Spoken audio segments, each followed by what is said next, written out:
All right, so I've been hearing a lot about these LED puke lights and these different street lights going on. This was Grand Rapids, Michigan. When you're looking at them, they're really disorienting.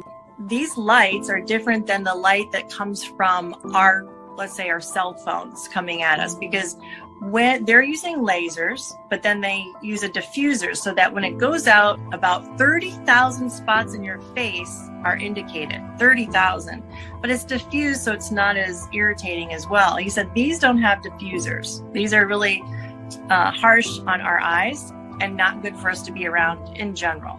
They'll put 2 up overnight, and then you might go there a week later, another 2 up. Actually have the ability to be used with a wavelength called something called a puke ray, or an LED incapacitator. He said they can look just like the blue and the purple LED. They can be triggered to change their colors and their frequency.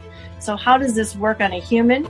Well, they've been using it at the border control on illegal immigrants, supposedly, in other areas. It would work in a millisecond. You wouldn't have time to even draw out a gun. So then the frequencies could be changed at such a fast rate that the intracranial pressure would increase at such a rate that you would get nauseated, and usually you puke.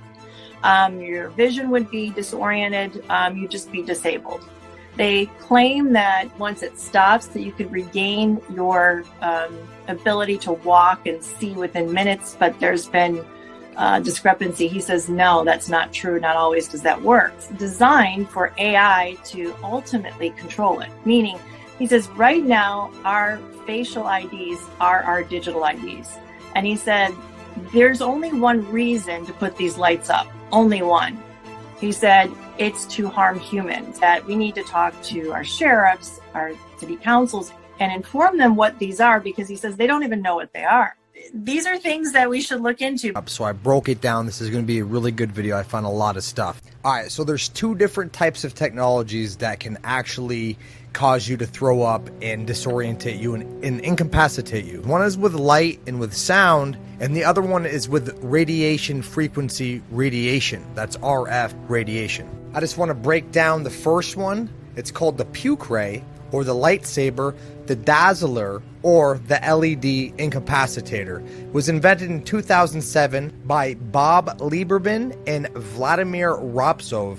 Bob Lieberman is the president of Intelligent Optical Systems, and Vladimir is the senior scientist. The story goes that they won a competition with the Homeland Security, and then the Homeland Security gave them $1 million for testing to go test the effects on human beings at Penn State. But it's pretty hush-hush. I had to use the archive machine, the Wayback Archive.org, to dig for a lot of this information. Digging a little and going down the rabbit hole of Penn State's Office of Military and Security Programs, I saw some pretty interesting stuff, including research on nanotechnology applications for the military.